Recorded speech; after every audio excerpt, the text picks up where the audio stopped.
instant world.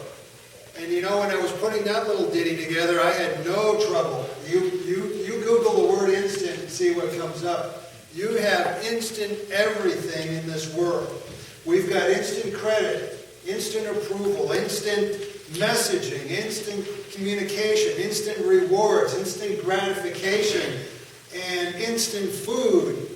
And yes, even instant spirituality. You too can be a mature saint this instant. Yeah. Instant is not something new, really. It's we're born with instant-mindedness. Just think of, just about everybody in here has raised a baby. Just think of those early years. That baby wants feeding now, instantly, or it will cry. It wants out of that wet diaper instantly, or it will cry. It's that instant is no problem. You don't have to teach your kids to be instant. That comes naturally. You have to teach them or discipline or whatever you want to if you want them to be something else. And that's the whole thing about this instant. Instant is our culture. Instant is what we value. Instant-mindedness is what we are. And I'm not saying that's bad all the time. Sometimes you got to think fast. And sometimes you got to move fast and you got to decide fast. That's just the culture we live in. But a lot of times, instant becomes the enemy of really succeeding at something. You know, there's this actually goes back to Bill and I who connect on this one. Pilot training as an instructor, Bill. We did a section on the psychology of learning, and so the educators may tie into this. There's something called, in the psychology of learning, called the plateau. Anybody ever hear of that? The plateau in learning? And basically it goes like this, is that as you're a novice in something, if it's something you want to learn, it could be anything. It could be learning to fly an airplane, or it could be learning to dance. It could be learning a new skill of some kind. When you're a novice, it's exciting. It's that steep learning curve. Everything is new to you, and I didn't know that. Man, I know so much about this now. And that's, where we get that term, you know enough to be dangerous, that kind of thing. And as pilots, we know about that because there's a lot of them out there who just know enough to be dangerous. But it goes for anything. You learn this, and then you hit this plateau. Is that all of a sudden when you go into the deeper level of learning, it feels like you're not learning at all. You hit this plateau, and it's, man, I'm just not making any progress, when in fact that's when the real learning is taking place. But not surprising, it's at the plateau where people quit.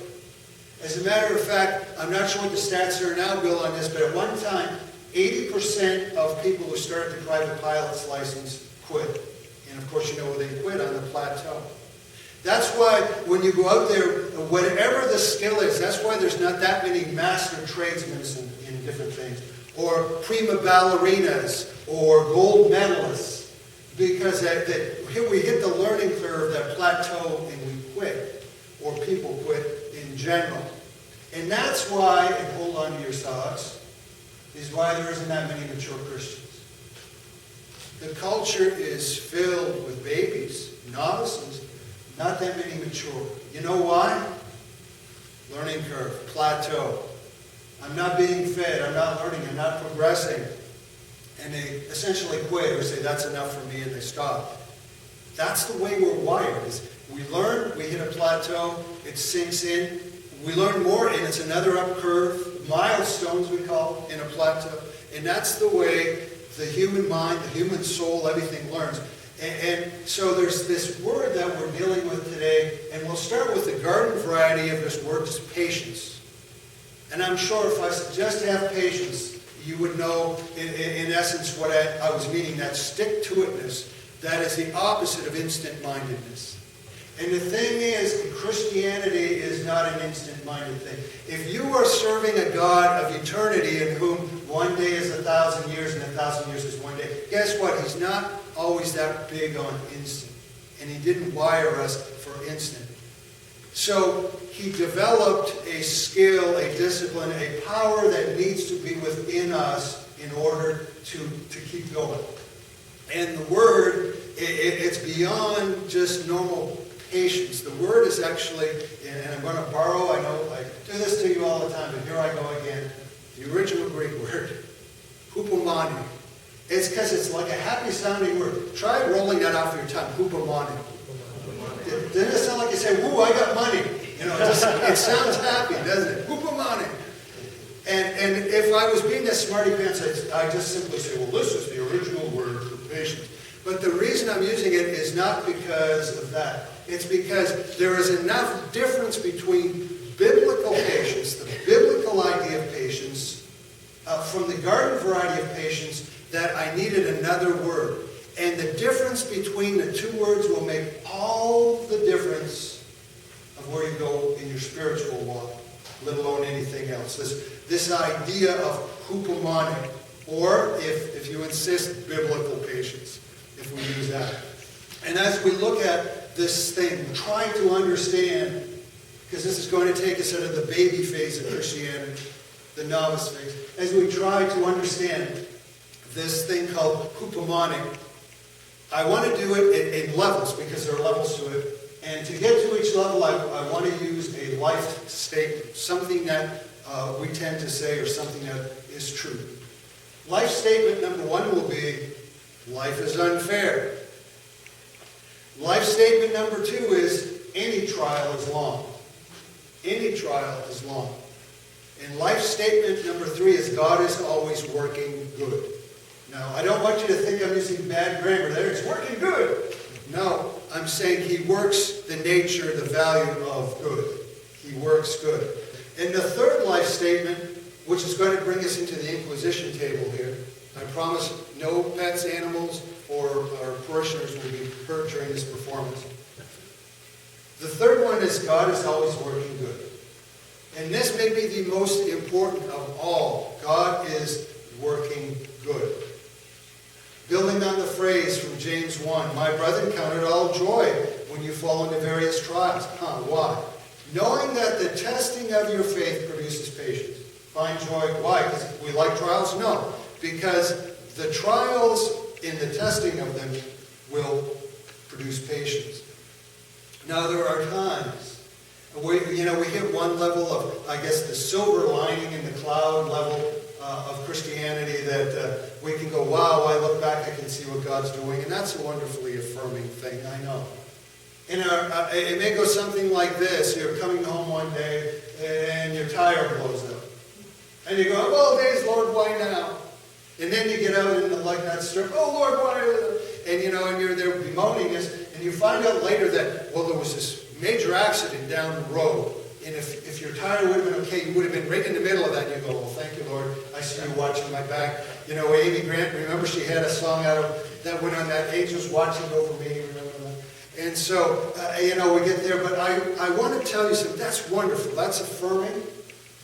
But that doesn't even come close to what this good working is of God. That is incidental to the big picture plan of God working good.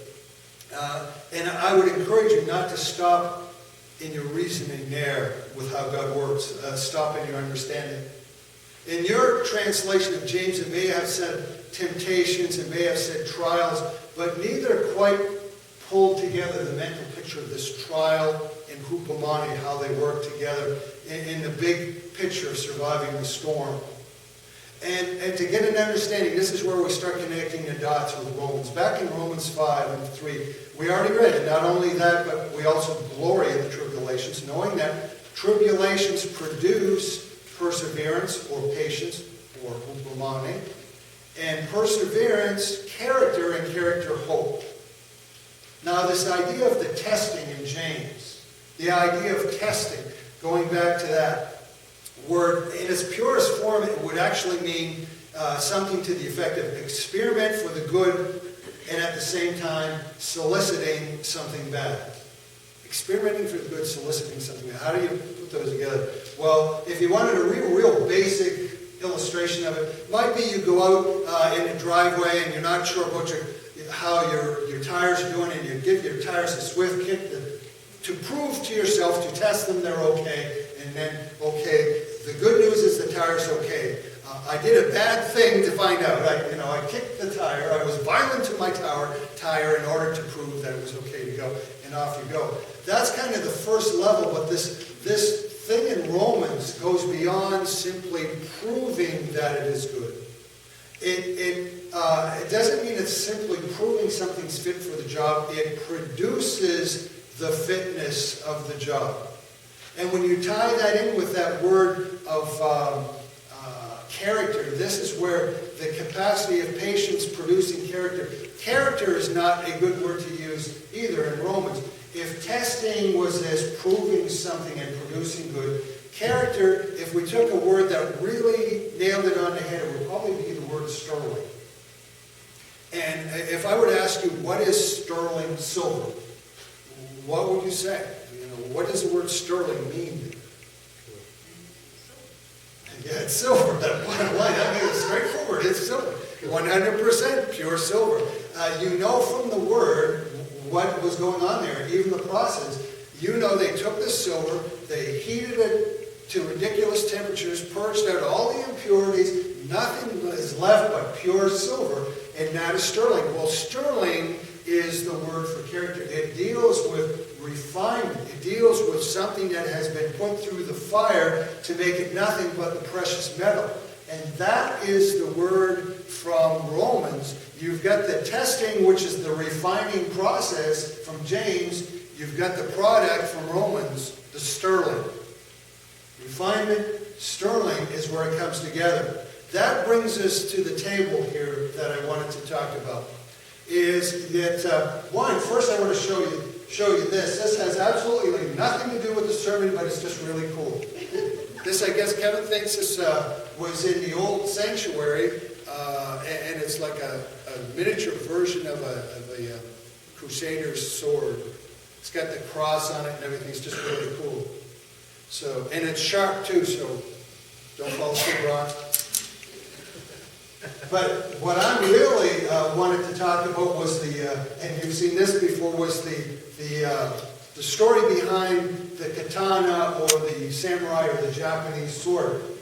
These things are legendary. One was in design, but what really made them legendary was the quality of steel that was used in it. And they still make them the same way today. They're still master swordsmiths today that make these things. And as far back as I can find detail, this is kind of the process that was involved in this. The whole sword making process, first it started with this. It didn't start with nice steel. It started with stuff like this. Metal scraps. Metal scraps.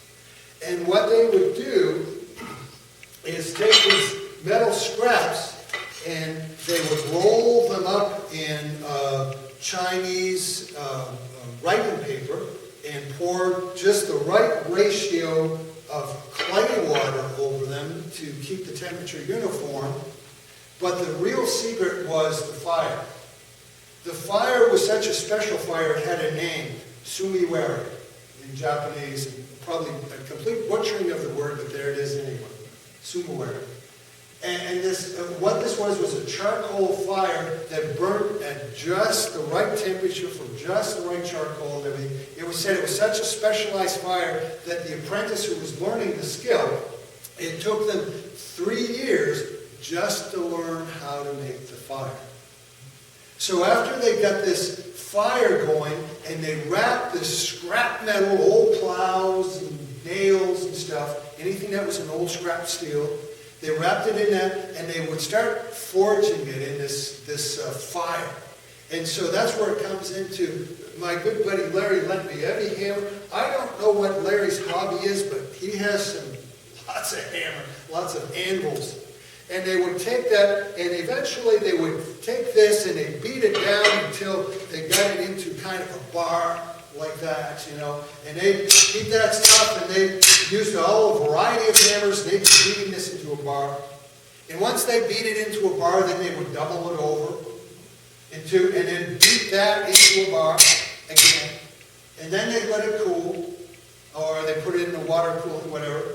Then once it cooled, they take it and stick it back in the fire, hammer it out again, refold it, hammer it out again, cool it, and they would do this 12 times. Into the fire, hammer, out of the fire, cool, refold, over and over, 12 to 15 times. And then, as they went through this, then they get to a point where they would now start shaping the blade.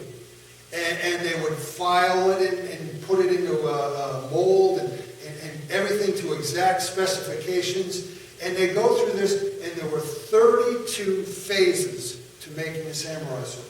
32. And every one of them is such a specialized phase that it has a name for each phase. And it was all based on this fire that was the perfect fire. So a master in this knew exactly the temperature to make that. And he knew exactly the timing to stick it in. And he knew exactly how much force to use with those hammers. Over and over and over again in this process. And only at the final 32nd stage of this did the master see this thing worthy enough then to etch his name into the blade. Now it was worthy of the master's name. Maybe you can kind of see where this is going. But can you imagine if this scrap metal actually could think, it actually had a mind, and that it could feel? Can you imagine what it would be thinking and feeling through those 32 phases? Why me? Why am I in the fire? Why are you beating on me?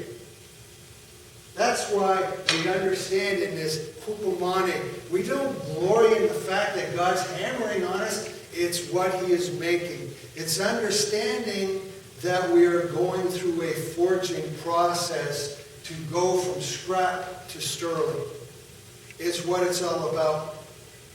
Now, you understand the two phrases and how they fit together. In James 1, 2 through 4, my brethren, count it all a joy when you fall into various trials, knowing that the testing, the forging of your faith will produce patience. But let patience have its perfect work, so you can end up like this. Have its perfect work, that you may be perfect and complete, lacking nothing. Will you be the perfect Christian? No. But you will be a completed blade. You will be completed armor. Romans 5:3, and not only that, but we also glory in tribulations. Tribulations. The charcoal fire. Tribulations. Knowing that tribulations produces perseverance or patience or hupomane. And perseverance, character, or sterling, or pure metal. And character produces hope. Now, hope does not disappoint because the love of God has been poured out in our hearts by the Holy Spirit who has been given to us. That's the whole point, is that nobody wants to just be beat on, but if the master is doing it, the person who really knows what he's doing, and you can trust him in that, then you know the end result. You know not simply where you're going, and not what you will accomplish, but what you will become. Sterling. Sterling is what it's all about. Not the joy of being hammered on, not glory in tribulation because it's a tribulation, but because you were in the process of being turned into a masterpiece, being turned into the pure steel, the pure blade. Now that's for you and I as we think of it. Is there anything more valuable? But if that's true for us, what about our children? What about our grandchildren? What would it be worth for them to know when they're getting hammered on and they're walking in faith that they know where it's leading? And to know that in an instant world where you failed, if it is an instant success, what is it worth to them? Wow. You can see hupomane is a profound thing. It's not a novice thing. It's essential, but it's something you learn on the plateau. Something that way. As a parent, another thing we can do is be so forged that we have discernment. Discernment in what way?